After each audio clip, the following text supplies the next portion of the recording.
Basaksehir 2-1. Awkward. Once again, think you got a team figured out. Man United seem to be clicking 5-0 at Leipzig. All of a sudden, they fucking lose to Arsenal. They played poorly on the weekend. So you're thinking, oh, they're right the ship against the Turkish bum bandits. Nope. Do you know what it comes down to? Bad defenders. What did I say? Back line is not good enough. It's not good enough to be competitive. Never mind champion. You know, they're not going to win a championship with this. They're just not. And fucking that first goal is an embarrassment. You know, people are getting all excited. Oh my God, it's Demba Ba. Yeah, we all remember Demba Ba many, many moons ago, 40 years ago when he was relevant in the Premier League and he made Steven Gerrard slip up and he won a league for Chelsea and everyone's very happy about that. Ultimately, he's 35. He's an old man. He's an old African gentleman, essentially. And he outrun Man United's defenders because he had a 50-yard head start because some fucking dickhead called Matic doesn't know how to defend. What's an embarrassment. At this point, you've got to ask the question, how long until Ole Gunnar Solskjaer gets the fucking shot? He should get the chop. He should do. He should get the chop because... He's going to be replaced by Zidane Zidane as well. No, I think he'll get replaced by Mauricio Pochettino. Oh, no question, because apparently Pochettino is very keen to get back into coaching. And that's... I actually think... You're bang on the money there. I think Pochettino will be an excellent pickup for Man United. I think he will get the... I mean, look what he did at Spurs. The question is, you know, it's the pressure of being Man United manager. Because even at Spurs, you know, your legacy, who do you measure up to? Spurs has never had that one manager for 20, 30 years who has won everything like Alex Ferguson did. This is a different story with Man United. And this is what people don't realise. It's actually kind of funny because Man United are a bit average now, you know? Well, 10 years ago, Chelsea, Man United, right? Couldn't see anyone else. Who's Tottenham? Who's Arsenal? Nobody cares. Who's even Liverpool? Liverpool were fucking around at that time, desperately trying to get themselves in the fourth place. Now, all of a sudden, Liverpool, Manchester City. Where's Chelsea? They're slightly on the up again, admittedly. Man United, stocks dropped. All of a sudden, you know, this is it, right? When you are at the top for 20, 30 years, that's fine. This is the first time, arguably since the 80s, that Man United have truly dropped out of their top-level form. And they can't get the consistency because, first of all, they don't stick with the same managers. Mourinho actually did all right there, got them trophies. But the problem with Man United is if you're not getting the trophy, nobody cares. This is a team that historically consistently wins the Premier League, consistently wins the FA Cup, consistently does well in the Champions League, if not wins it a lot of the time. And now, they're none of that. And Ole Gunnar Solskjaer is a player who had a... Do you know what's really annoying about Ole Gunnar Solskjaer? Was he a good player? Absolutely. Was he the greatest player at United? No, he fucking wasn't. He... obviously has quite a bit of mystique around him. You know, epic Champions League winner of 99. He's the super sub. He was the guy who would come on with 20 minutes to go, always get a winner. But that doesn't mean that you're a top quality manager. He steadied the ship slightly last season, but now we're seeing he doesn't have the quality or the passion within his players to take them to the next level. They need somebody who is going to fire up their arse. And Pochettino is actually a good choice for that. Or an Allegri. He'd be a good guy as well. Simeone would be quite good. They need a manager that's going to throw a fucking boot at their forehead if they do badly. Ole Gunnar Solskjaer is so tepid. Watch him in his interviews. Speak up, you cunt. You know? Fucking useless. He's got no backbone. This is his problem. And he says the first goal is unforgivable. Shouldn't be happening. Should never be happening. That shouldn't be happening against the best teams in Europe. Never mind Istanbul, Basaksehir. You know, they put the welcome to hell banners away. Lucky for you. Can you imagine how bad this would have been if you had 40,000 Turks in there with flares and a taste for human flesh? You would have been fucked. You would have got fucking raped in this game. You're very fucking lucky. Ultimately, Istanbul were actually better in the first half. And what amazes me, right? Second half, there was that incredible clearance right at the end. I wrote his name down because I can't fucking for the life of me fucking spell it. You know, other than that incredible clearance right at the end, which was, Fernandes had a free kick, that was saved. And then Epiriano, he made the goal line clearance in injury time. Other than that, they had fuck all going forward in that entire second half. They scored just before the end of the first half. Cheeky little header, got themselves kind of back into the game. You're thinking, okay, we've got the quality to push on. And they did nothing in the second half. Nothing. You know why? Because the manager, right, he's lost them. Ole Gunnar Solskjaer, right? They don't care what he has to say. Because he can't have said much, or if he did, he must have had a go at half time. He must have said, "What the fuck are you doing out there?" And they just went out there and thought, "Whatever, mate, whatever." They didn't react. This is something about this United team. One thing I always remember about United, and Andy Cole, Dwight York, Ryan Giggs, all of these players. Paul Scholes, who was probably the most underrated central midfielder in the world. At one point, I would argue Paul Scholes was legitimately one of the best players to ever play. He was fucking incredible. They had so many of these players, right? But one thing that was always interesting about United, if they weren't playing well, there was always a second gear. There was always an ability to shift, to change. Arsenal, first half, Arsenal was stronger. Arsenal were creating opportunities. And let's be honest, a very boring Premiership tie. You're thinking, and even Steve messaged me, he was like, yeah, we'll probably get rated in the second half because Man United will turn it on. They don't. They didn't turn it on. They didn't find an answer, and Arsenal carried on, dug away, and got their just desserts. They got the win they deserved. Same here. This is Istanbul, Basaksehir. We can all have a good time.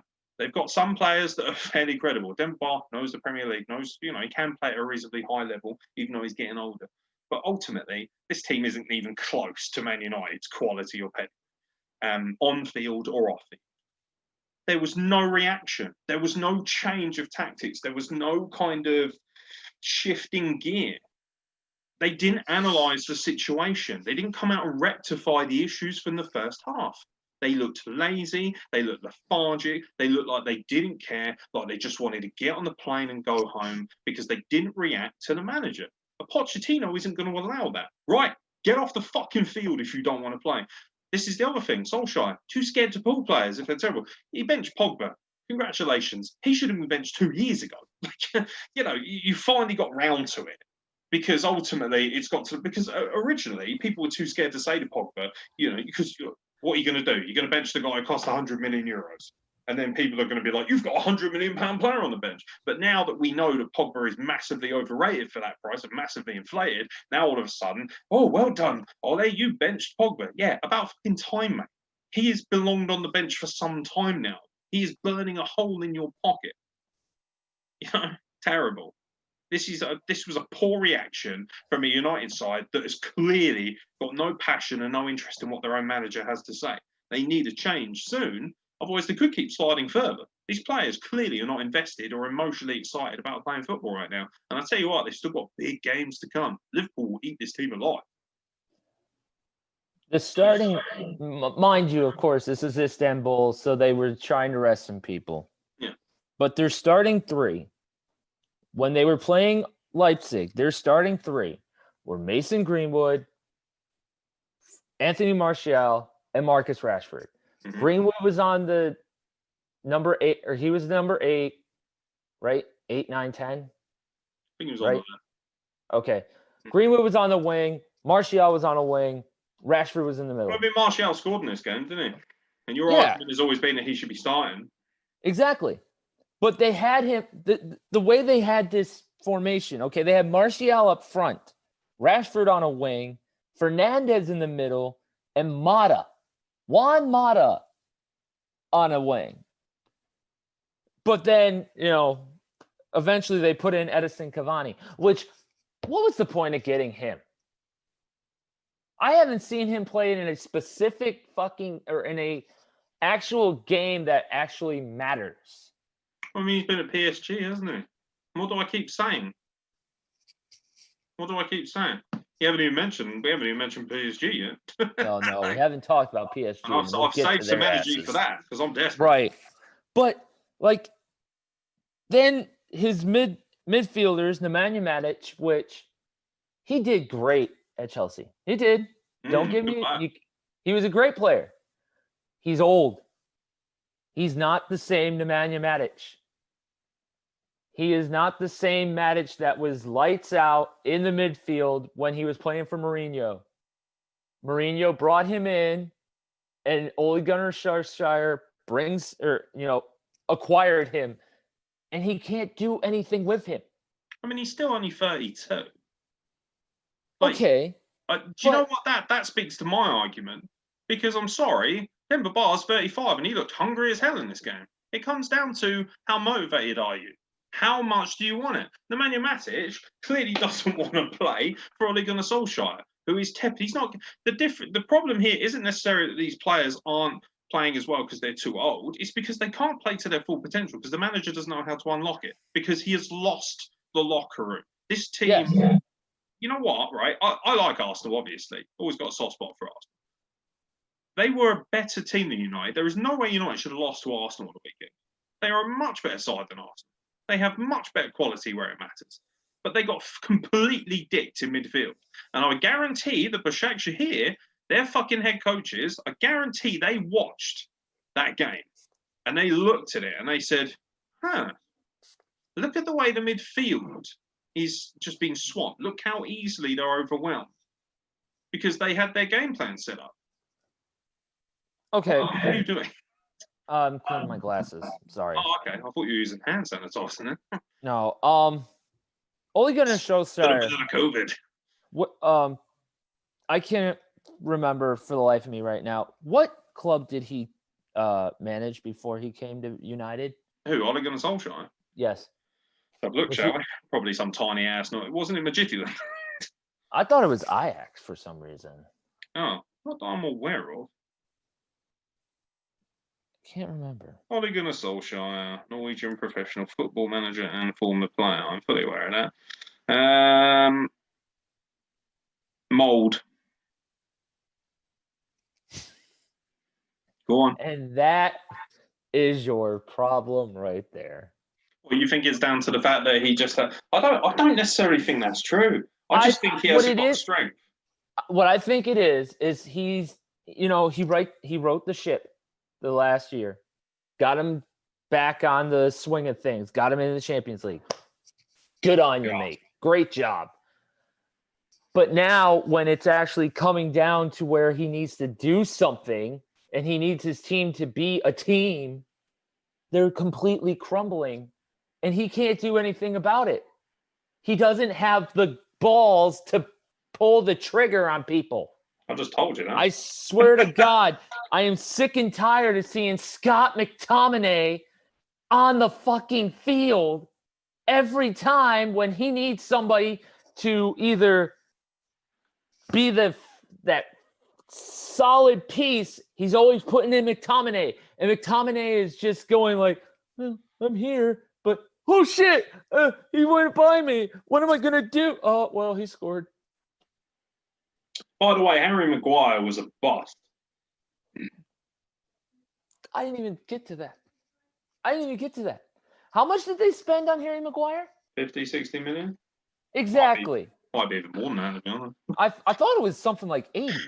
The problem with someone like Harry Maguire is that you love him when he's playing for a smaller team, when he's at someone like Leicester or something, because you can will him as an underdog. You want him to do well. And ultimately, when you're a big fish in a small pond, you look much more exciting. He's at Man United.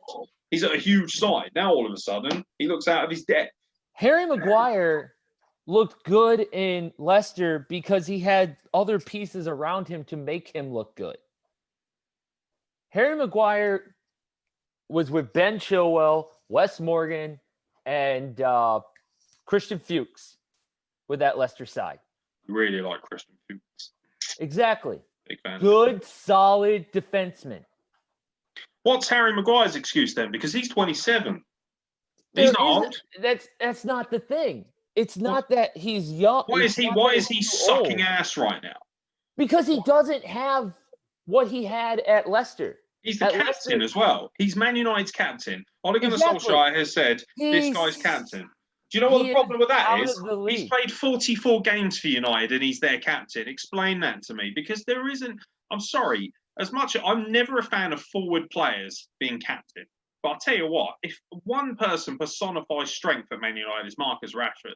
Exactly. How can you possibly say Harry Maguire can be captain when he's been there for about a season? Hell, even if it's Marcus Rashford, give it to Juan Mata. Juan Mata is probably your oldest player on that team. And he's done a hell of a lot better than what Harry Maguire has ever done for United. I just don't Harry Maguire I just don't see how you can beat Leipzig 5-0 and look so spectacular and then because he not had turn the up right to play Arsenal and then lose to Basaksehir. again. Not Because when he played Leipzig, he started the 3 men that he should start every fucking game that counts. Greenwood, Rashford, Martial. Those are your front 3. They should basically, do you think this comes down to him not taking Basaksehir seriously enough, not putting the right team out there, and they fucking caught him cold? No. Because it's not an off day, is it? They've had too many of these. They haven't won a single game at home yet in the league. Exactly. Because look at the last game against Arsenal. That was at home, right? Yeah. Who was their starting 3? They had Rashford, Martial, and Fernandes was on that third. No Greenwood. No. And who did they put in for Greenwood? McTominay. You seem to be a big fan of Mr. McTominay. I'm so sick and tired. When he first is he like Lazio? Has he touched you inappropriately? No.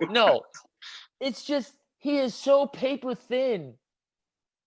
He can barely do anything offensively. And defensively, he is so paper thin, you could see through his fucking ass like a piece of cheese. Man United starting 11 against Arsenal. Their front 3 were Fernandes, Greenwood, and Rashford. Okay, so they didn't have Martial. They also started Pogba, by the way. That's your big. Nemanja Matic was actually on the bench against Arsenal, as was Juan Mata. That's a huge problem. Martial didn't play, so I'm assuming he was either suspended or injured. He wasn't even on the bench. Or they gave him the Gave him the night off. Gave him the night off because of what he did. Down a restaurant, mate, because we're going in lockdown soon. Well, what about Van der Beek? Guy called Van der Beek. How is he not like the leading spokesperson for weed with a name like that? I mean, he came from Ajax, so I mean, but it comes down to this. He should have fucking stayed at Ajax. It comes down to this. His defense, Harry Maguire shouldn't be the captain because, no offense, actually there is an offense. Harry Maguire has been shown that he can't be that elite defender unless he has people around him that are solid. I mean, Christ, you look at the defense for United. You have Harry Maguire, you have Brandon Williams, you have Aaron Wan-Bissaka, Luke Shaw, Timothy Fosu-Mensah, Scott McTominay, and fucking Victor Lindelof. I'm sorry. Williams, I've seen him play. He's lightweight as fuck. He's more offensive mind than he is defense. So scrap him right off the fucking heap. Luke Shaw, he's spent a lot of money getting him from Southampton as well. They spent a lot of money to get him from Southampton. Right. He's not. Do you know what? Again, do you know what their problem is, right? And I've said this. Again, they're trying to fill needs, and they're filling needs. Well, no, they're bringing in players that are excellent for teams like Leicester and Southampton. But there's a reason they're excellent at teams like. Now, admittedly, Leicester is a bit of a weird anomaly because they won a title with Harry Maguire. So you could argue, they still won a title, even if it is one of the great upsets or whatever. They won a title, right. So they've got pedigree, and ultimately, Leicester are really good right now. Well, that has to be said. But Luke Shaw, for instance, he was great at Southampton. He's not a world beater. He's not the best left back in the league. Same with Aaron. One of the more superior. There's way too many players in this side that have been picked up. They've spent ludicrous amounts of money on them, like Van der Beek, Luke Shaw, Aaron Wan-Bissaka. They cost Pogba. These all cost a lot of money, and ultimately, none of these players are better than the best. Right. How I always measure it, this is just my personal system, is I look at your moving parts and I think, right, I look at the best teams in the league, Liverpool, Manchester City, okay? And I look at your players and I say, would those players get into those teams? Are they good enough to play for those teams? And overwhelmingly, No. You probably put Marcus Rashford up front for Man City if you could, particularly as Sergio Aguero's aging a little bit, and there's definitely some parts there. Other than that, I don't think that the parts that Liverpool, like, look at Liverpool, for instance, right? Back four troubles, 2 centre halves that have got injured. Still a much better back line, much more capable, much more athletic, than, Trent Alexander, for instance. Alexander-Arnold, infinitely better than Luke Shaw. Infinitely better. I'd honestly say that if Harry Maguire was able to switch Harry Maguire, put Harry Maguire in Liverpool right now. Put him in the same situation. Liverpool's down 2 center halves. Maguire comes in for, just for shits and giggles. Maguire comes in, works with Joe Gomez, has Trent Alexander-Arnold and Robertson on the wing. Great players play well, irregardless of who's around. But the thing is, look at who's Chelsea's greatest ever centre half in your mind? Who's the greatest defender you've ever seen play for Chelsea? It's got to be either Terry or Carvalho, sure. I was going to say Terry. How badly would either of those guys play if they had weaker players next to them? Oh, they'd be very horrible. rarely. Very rarely, exactly, because quality and elitism shines through if you're good enough. Harry Maguire hasn't got an excuse, and also Maguire wasn't good enough. Obsessed with getting goals as well. He seems to be so keen. Don't get me wrong, when you're a big guy like that, you've got to be a headering threat. But ultimately, the only time I ever see Harry Maguire do anything particularly good on a football field is when he's in the box, causing hassle and trying to nick a header near the end of the game or something. That's when all of a sudden he becomes quite useful. It's almost like, he's a kind of a centre forward trapped into. You know what? You know who he is? He's Marouane Fellaini without the afro. It's a bit harsh. Is it? But is it though? Yeah, but I'll tell you what, Fellaini, a lot of passion would get in the mix. He might have been a bit of a liability at times, but you could guarantee that he could change a game with his attitude. He could upset and unsettle people. He was the big aerial threat, is where I was going with that. You know what made Man United such a fucking pain in the arse? And if you look at all the teams that had sustained success, they had players that could upset the balance and ruffle people's feathers. Look at the Arsenal team from the late 90s to early 2000s. All these flamboyant, fantastic players, but in the middle of the park, players like Ray Parler, nasty little ginger bastard, Gilles Gramonde, Patrick Vieira, guys who could ruffle you up and batter you up a bit. Go back to the Man United side of it. People like Paul Scholes, even their flamboyant players. Eric Cantona was a shitbag. He flying kicked a geezer in the fucking crowd once because they fucking said something racist about him. They had fucking fire and aggression. They had a manager who, frankly, would fucking batter them if they came back out without an excuse. Even someone like Beckham, who everyone thinks is a really soft, flamboyant guy, was hard as nails for Man United. They were hard as nails. And you look at look at Chelsea. Look at the players like John Terry, total fucking arsehole, but good at ruffling feathers, great centre half, no question. Carvalho, one of the most athletically gifted, and instead, like for me, genuinely the most underrated and underappreciated centre half in Premier League history. Not to mention the fucking midfield. Looking at, Claude Makelele, for instance, the engine room to end all engine rooms. Somebody who did Marcel Desailly at centre half, those kind of guys. Yes. These were players that would ruffle your feathers and they were physically imposing. They would fuck you up. They would make it difficult for you. All of the even Blackburn, when they won the Premier League early doors in the 90s, they had players, these gritty shithouse players like Sherwood, Sutton, Shearer. Even their front two, Sutton and Shearer, SAS, were two nasty bruiser English lads. So even at the front line, the skilled players would fucking rough you up. Do you know what the problem? I keep saying football lacks physicality. It lacks aggression. It lacks. What's Arsenal been missing since the last time Arsenal won the title, right, was 2004. That's 16 years ago, right? That's crazy when you think about it. And they're still winning trophies, but they're not winning trophies that people would say matter. Me personally, I think winning the FA Cup's still a big fucking deal and it should be respected. For some reason, others don't. As far as the Carabao Cup goes, doesn't really matter. But we're still cream our knickers if Liverpool or Chelsea win it because, they're bigger teams and they should be winning trophies. It's a case of we don't care about the trophy until someone's won it and then all of a sudden we do because it's a trophy still. Arsenal, right? Ever since they won the league, tell me a player that has truly been physically terrifying for them, someone who can marshal the midfield. Where's their Vieira? There was no Vieira. He pretty much left after that, went to Inter Milan right after they won the FA Cup, I think in 2005 when they beat United in the final. 2006, they made the Champions League final. That was a stunning run. Ever since then, they have lacked any kind of aggression or physicality, and a player that is willing to ruffle feathers. You still need players in this day and age who can stir up the mix. And they don't have to be huge either. They don't have to be Christopher Samba. They just have to get in the mix. And they have to have the fire. Look at Liverpool. Jordan Henderson can do that. He can ruffle feathers. James Milner can ruffle feathers. People say he's fucking boring. I'll tell you what, I would pay a great amount of money to have James Milner in my team. If you dropped James Milner in the Lincoln side right now, and that's a weird thing to say because they're in League One, they would fucking run away with that league because of the sheer aggression and ferocity that he brings to his footballing side.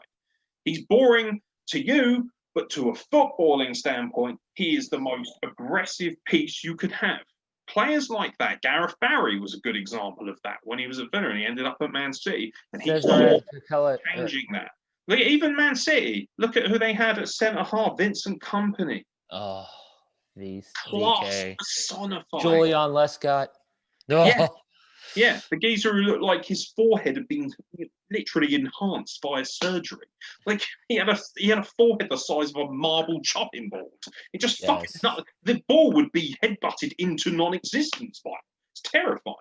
All the teams, right, that have long sustained success have a gritty backbone that people sometimes may not necessarily see or take for granted. Man United right now do not have that. And for that reason, they won't win a title. And they also need a manager that goes with that philosophy of, if you fuck up, I will drop you. If you are not good enough, I will drop you. I don't care if you cost 100 million, Pogba. Sit on the fucking bench because you're not fucking good enough to play at the top level of this league.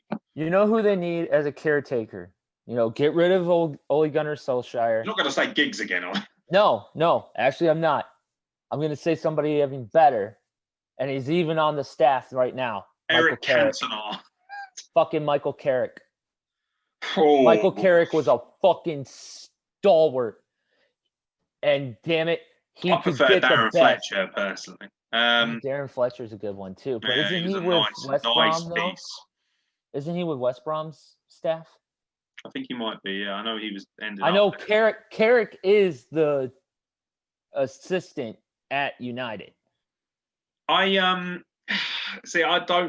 think you've got to go out there and get somebody who's got pedigree as well. I don't think it's because again, it's another caretaker. If he's the caretaker, give Carrick the reins, try to get him to right the ship for a Pochettino to come in the next year, and then Pochettino just starts smacking people around like I think you need to get Pochettino in as soon as possible. Because what you should basically say to Pochettino is, right, we'll bring you in now, okay? We understand it's going to take time for you to implement not only your style of football, but your ethos, your mentality, your aggression. From the start of next season, we will expect results. This season is essentially your opportunity to get things in place, work things out. We'll give you a hefty transfer window of January. We'll give you the proper transfer window next summer. Then you can implement the tools you want to do. Work out the players you want to keep. Work out your system. Basically, not the because you can't, as a Man United coach, say this season's a write-off. But at the same time, Man United, their directors of football need to understand, especially their chairman, they need to stop and say, right, this season, we're not capable of winning the trophies that we believe we should be. They might have a decent cup run. They might even surprise a few people. They might drop into the Europa League and win it. You don't know. But right now, this does not look like a team that's capable of winning titles. And that is mandatory. When you are a Manchester United fan, when anyone involved in Manchester United, you expect titles. Right now, the team isn't good enough to do that. And the parts that could, like for instance, I think Fernandes is a hell of a player. I think he's very exciting. Oh, yeah, Bruno's I think good. Mata is still excellent. Marcus Absolutely. Rashford is exciting as hell. Greenwood, exciting as hell. The problems lie in the middle of the park and the back four. I even think David De Gea is I still think he's one of the better players in the world. The problem with him is he's lost his confidence. And that's why they brought in Dean Henderson. They brought in need Dean Henderson. better players in the middle of the park. They need that aggression. They need the Patrick Vieiras of the world. They need a Paul Scholes of the world. They need a Roy Keane. They need somebody who's going to sit in the middle of the park and spit in your face and fucking shag your mum, whether you like it or not. That's what you they know need. when Pochettino was at Spurs, who was his main pieces at Spurs? In the back four. Who was his back four? He always had Vertonghen. Vertonghen's like, fucking Alderweireld, Danny Rose, and Kyle Walker. Yeah, he even started. Don't forget as well that and he would like a left back at the start there as well. Right, and he would even interchange Alderweireld and Rose for Ben Davies and fucking Kieran Trippier. Kieran Trippier, yeah. Yeah. Yeah, who's England's best wideout. would fucking get the best out of his defense. And that's what they need. They need Pochettino to come in, look at this defense, and say, okay, what can I do with you? What can I do? Harry, you're flattering to deceive. I don't understand why we spent the money on you. But he's probably going to play a lot better under Pochettino as well. He will. Because Pochettino will look at him. But what's the other thing as well? Look, for instance, right? Here's the finest example. Look at Liverpool, right? If one of those front players doesn't play that well, they don't have to worry about that. If Firmino starts playing poorly, well, Jota wants your job, bruv. And if Jota slows down, Firmino wants his job. Salah's sitting there. Sadio Mane. Options, depth. And by the way, depth. If you do not play well enough, I have players who will replace you. At Man United, if Harry Maguire goes down, who's going to play at centre half? There is no one. There is no one, exactly. Brandon Williams. And when you are Lindelof. Yeah, and he's shit. I'm sorry, Lindelof's not that good either. Exactly. For fuck's sake, they were relying on Johnny Evans for a while, back in the days. Yeah, back in the days. The backbone isn't there. And when you have players who are unchallenged, essentially, because there isn't anyone with a similar level of quality, why do you think Pogba's been sitting around for so long, even though he's clearly out of his depth for the price tag? Because there's nobody else there. Who else is going to replace him? They have pieces that could be title winners. Rashford is a title-winning striker. Mata is a quality midfield. That front three-headed monster of Martial, Rashford, and Greenwood. You put them on any team, they're winning titles. You're very high on Martial, aren't you? I'm not. I'm high on Martial, Rashford. I'm not as convinced about Martial. I think he's a quality player. I don't think he's an elite footballer. See, when United picked him up from, what was it, Lyon? I know he's French. I'm pretty sure it was Lyon. Hold on. We need to wrap this up soon because we've been on Man United for like an hour. I know. Oh no, it was Monaco. He was Monaco, Lyon, and with the French national team. Okay, so they picked him up from Monaco. I mean, he was the rising star out of Monaco. But he also had pieces around him. Like former Manchester United, I guess you could say, star Dimitar Berbatov. So he knows how to work with that solid. Yeah, exactly. He was either the greatest footballer in the world or he was shit. Like he knew how to work with that mentality of, okay, you're going to be the secondary guy, but if you got a chance, you're gonna be the front. Martial has been a labour of love because he got to United when he was 19. He's been in 5 years. 5 years he's been at United, and he's 24. And you think he should be just about hitting his prime right about now. He should be, and do you know what? He's not, because of the fits and starts and the mental.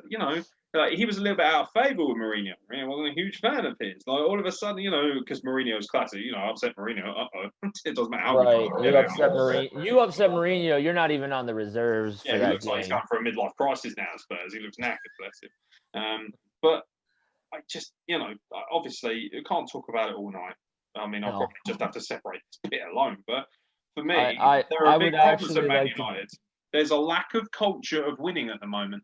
What was the culture? If you lost under Ferguson, you were in big trouble. You were scared shitless to lose because you didn't want to go back to the fucking locker room and tell Ferguson why you lost. You better have a fucking good excuse as to why you lost. Otherwise, Ferguson was going to fucking bomb you. He was going to shove a football boot in your eye socket like he did with Beckham. And Beckham was so upset by that, he had to go abroad because he was so mortified that Alex Ferguson tried to batter him with his own boot. It just, they were, even their best player. Look at how good Rooney was as a forward for Man United. He's a shitbag, a granny shagging prick. But I'll tell you what, world class footballer. Lights out, the best striker England had at that time. But he was a fucking little shit. He was a disgusting little cunt at times. You hated him. If you were, as an Arsenal fan, he was just like, you fucking little shit, you fucking diving little prick. But he'd get amongst you. He'd mix you up. If a player isn't upsetting me, if a player isn't making me feel emotional as a fan, I know there's something wrong. When somebody says Harry Maguire with a head, I'm like, whatever. I'm not scared of this United team. Nobody is. That's why Arsenal got a result, because they weren't scared. That's something that Mikel Arteta has done at Arsenal. He has what was Arsenal missing under Emery and the last few years with Wenger? Strength, aggression. They were scared. You could see it in their eyes. They go to Stamford Bridge. They go to Old Trafford. They look like they're going to shit their pants. Now they turn up and go, well, we may not be as good as you, but we're going to fucking give you a good old heave-ho. That's what they did on the weekend. They thought, I'm not scared of Man United. Why should we be scared of Man United? Harry Maguire? Ooh, terrifying. What's Marcus Rashford going to do? Throw a fucking school dinner at me? Terrifying, mate. They wanted it more. Teams want it more. Teams aren't scared to go to Old Trafford anymore because it's not a fortress. And it certainly isn't when you've got no fans in it. It smacks of weakness is what it does. And if you're a Man United fan, you're sitting there thinking, we ain't got a backbone. And if you're honestly blind enough, it honestly feels like the chairman and the people at the top of United don't actually quite realise how much of a bunch of pussies they are right now. People aren't scared to blame. And like when the one thing Leipzig, that's the other thing as well. Solskjaer, right? The reason he's still around is because every now and then they'll put in this amazing performance. They beat Leipzig 5-0, right? And all of a sudden everyone's like, watch out for United. But what did I say after they beat Newcastle 4-1? Everyone was like, oh, they've written the shit. I was like, it's Newcastle, mate. But even in that game, Newcastle could have easily got something. You know, just because it says 4-1 doesn't mean that they've run them over. Were they the better team? Absolutely. Did they have more opportunities? Of course. But at some point, Newcastle was still 1-1 until about 9 minutes left.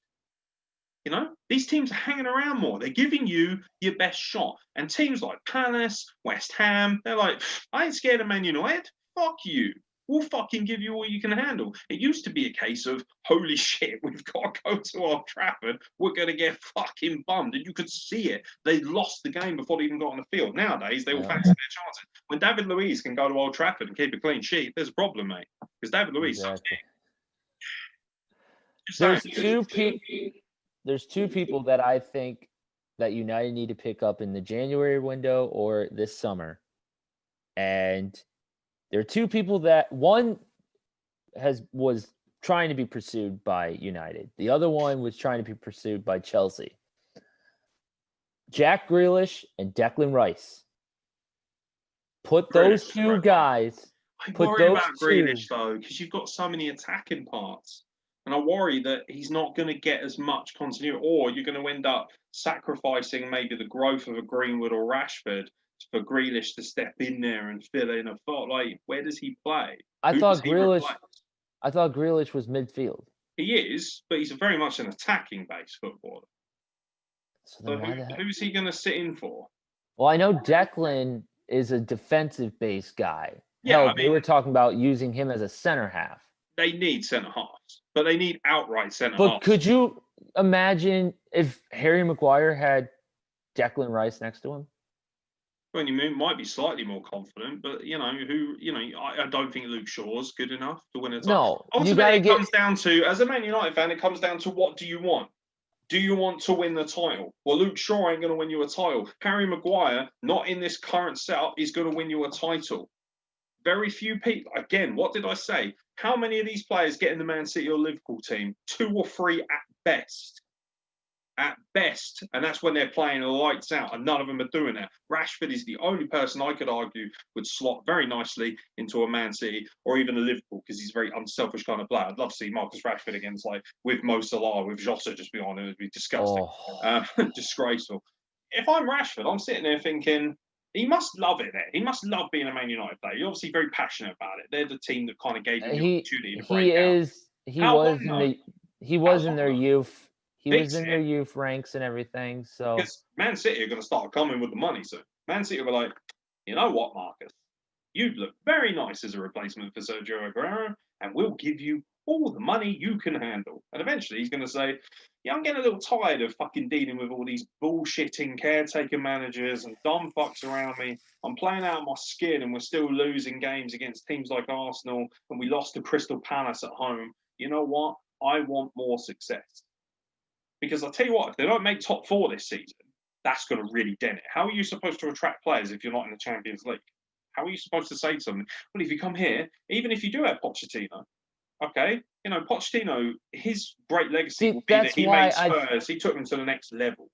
Yes, and that's why I think they need a caretaker manager first and then bring in Pochettino. Give Pochettino that entire time to get him set and get his players, have him do the entire transfer window the way he wants to do it. Have Ed Woodward. What happens if the caretaker manager doesn't get the results they need? That's the thing is... You need to give Pochettino the biggest platform possible. If he comes in right now, the players are like, oh, hello, Pochettino's here. He goes, right, you motherfuckers. Says, you may not necessarily be the best players, but you're going to play like you're the best players for me, or you can get the fuck out of my locker room. And all of a sudden, you will see at least a change in mentality. And will they win every game? No, they may still struggle to beat a Liverpool or a Man City, but they'll play with the heart, the passion, the spine, and the aggression that they need. And then, in the summer, he can say, right, I've established that you, and you are great, and you can stay because you play well under me. You can get the fuck out. You're not good enough. You get the fuck out. I've got a transfer window here. Get out, get out, get out. Get the players I need in. Play for me or don't fucking play at all. If you have a caretaker manager come in, he might do what you want, but that's a big risk. Say you have Carrick come in as caretaker manager for United. Carrick comes in. He says, I used to play for this team. I was a tough player. I was a bit of a rock at the time. I used to sit in the middle of the park. Let's see what we can do. Let's see if we can right the ship. But if the players don't react to him for whatever reason, or he can't get the results, or he's not given the opportunity in January to strengthen, because ultimately I think January might be quite crucial to this United team in the sense of they're going to have to spend some money. There's another Cavani is a panic buy. There was another defenseman that they picked up at the window that we don't see, and that's Alex Tellez. He's a solid left back. You put him on the side. That's where Luke Shaw. Who's flattering to deceive? Luke Shaw. Luke Shaw is a nice footballer. He is by no means terrible, but he is not a championship-winning caliber player. Could you imagine having Alex Tellez and Harry Maguire on the same side? If that could wake Harry up. Why isn't Alex Tellez playing? That's the question. That is the question of the day. I have no idea. Yes, Shakespeare. Like, he wasn't even the fucking... he wasn't even the reserves. Like, no. Instead, fucking... Ole Gunnar Solskjaer's got Axel Tunazube and fucking Scott McTominay. Timothy Fosu-Mensah. You keep coming back to Tominay. You hate him. I do. I hate Scott Careful, McTominay. He might end up in the Chelsea team one day. And I will rue that day because I will be like, why? Why the fuck did we pick up this scrub? He's a scrub. He's a paperweight scrub. Do you know what makes me laugh is the fact that, you know, it was like I looked at that. I just thought I'd have another look at the Basaksehir team. Like Raphael and Skirtle were playing for him. Yeah, Raphael. You know, I looked at it. I'm like, that can't be the same one. Yeah, it's the same one. Him and his twin brother played for United, didn't they? Yeah, same one that played for United. Fucking, I'm like, really? Holy shit. He probably felt great about this win. And Skirtle, how many times did he get screwed over by Manchester United when he was with Liverpool? What do we think of Wan-Bissaka? Again, he is another Luke Shaw. He is another Harry Maguire. He's a good attacking threat, but you're a defender. God damn it, you're a defender. They have enough wings, people, to be on the wings. To properly be on the wing, you need to defend. Yeah, but this is the problem with the current game of football for a lot of teams. Like Arsenal have tried to set themselves up like this. Wing backs as opposed to fullbacks. Players who are defensively sort of at the back, but they're there really to push forward, counter-attacking sides. And what you find is that these players, again, Luke Shaw, Wan-Bissaka, not tough enough in the tackle. Too lightweight. They get forward, they get crosses in. That's great, but you've also got to track back and make the tough challenges. This is not Lee Dixon and Nigel Winterburn. This is not Patrice Evra. No, hell no. Wan-Bissaka was great at Crystal Palace. I mean, he was probably their best defender, other than Scott Dan. Of course, Scott Dan's a fucking legend. But you take Wan-Bissaka, you put him in Manchester United, you're thinking, okay, so they're going to try and go forward, but he's got some defensive class. I could see him, doing something. He gets caught out so much, it's ridiculous. He tries to go too far forward. And when he goes too far forward, he gets caught out on the counterattack. And most of the time, he's getting burned and having to run back. And by the time he's in the middle of running, done. Tellez is out because of COVID, by the way. Oh, fucking. That's why. Because he actually had a really good game against PSG. And I just thought I'd have a look to see if he was injured, because I can't believe that he wouldn't play. And yeah, he hasn't played since then because he contracted COVID. Damn. Being forced to self-isolate, stuff like that. Of course. But apparently, he is back possibly this weekend. And I guarantee you, he doesn't play. Yeah, he'll play he'll play this weekend, because. So you could argue that maybe Luke Shaw at this point is the backup. So yes. In which case he's doing all right for a backup. I just don't think Luke Shaw. I think they spent something like near 50 million on Luke Shaw, and I'm not seeing a good return on that investment. I'm not seeing a good return on the crazy amount of money they spent on Harry Maguire. I'm certainly not seeing a positive return on what they spent on Pogba or Wan-Bissaka. They're flattered to deceive. They are, and I'll be the first to admit, when I first started watching football, Manchester United, I used to follow Manchester United before I became a Chelsea fan. I liked Sir Alex Ferguson. I liked the way he made his team. His team was gritty. His team didn't give a damn what you wanted. They were going to take what they wanted, and God damn it, they had to beat you on the field, they would. This is not Fergie's team. This is nowhere near anywhere like Fergie's team. And if Manchester United want to get back to the hardcore fan base that they have, because they're losing fans constantly every time they're losing. Are you falling asleep? I'm awake. We've spoken about United for an hour. What more do you want from me? I've presented my argument. The one thing I will say is that you're not going to be as successful as Ferguson. Football's a different game now. You're not going to be able to get away with that physicality. VAR is crippling a lot of that too. That's we true. haven't even spoken about PSG's shit show. Yeah. Okay. Let's move on.